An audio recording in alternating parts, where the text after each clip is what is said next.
હું પદ્મશ્રી કવિ દાદને યાદ કરીને મારી વાતની શરૂઆત કરું તો શબ્દ એક શોધો તો સંહિતા નીકળે, કૂવો એક ખોદો તો સરિતા નીકળે.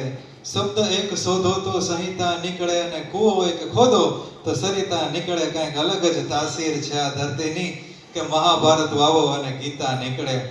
એવું આ સુંદર મજાનું વલસાડ શહેર, જ્યાં અરબ સાગરનો તિથલ દરિયો ભોગવાટા મારી રહ્યો છે અને એમાંય અષાઢ મહિનાની શરૂઆત થઈ ચૂકી છે. આકાશમાંથી અવિરતપણે વરસાદ ચાલુ છે, વીજળીના કડાકા ચાલુ છે અને એનું લોક સાહિત્યમાં વર્ણન કરવું હોય તો ગળધળી હદદળી આભ વળકળ મંદ પ્રબળા મલકતી દીપતી ખળખળ હસી નવડા શ્યામ ઘૂંકટ છૂપતી અબળાય કેલી કરત કેલી વ્યોમ વેલી લળવળી અષાઢ ધમધમ ધરા ધમધમ વરળ ચમચમ વીજળી ચીરે વરળ ચમચમ વીજળી.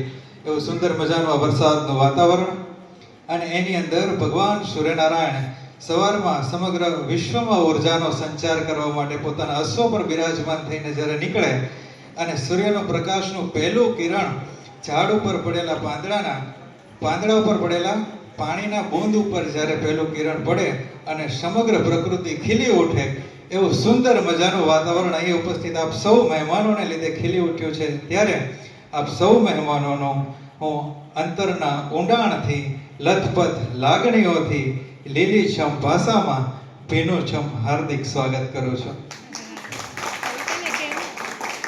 પણ જે રીતે આપણી ભારતીય સંસ્કૃતિ પ્રમાણે કોઈ પણ કાર્યક્રમની શરૂઆત આપણે દેવી વંદનાથી કરીએ, પ્રાર્થનાથી કરીએ, એ માટે હું મુકેશભાઈ બલસારા સાહેબના દીકરી ડૉક્ટર નિધિબેન બલસારા તથા નિશીબેન બલસારાને વિનંતી કરીશ કે આજના કાર્યક્રમની શરૂઆત પ્રાર્થનાથી કરે.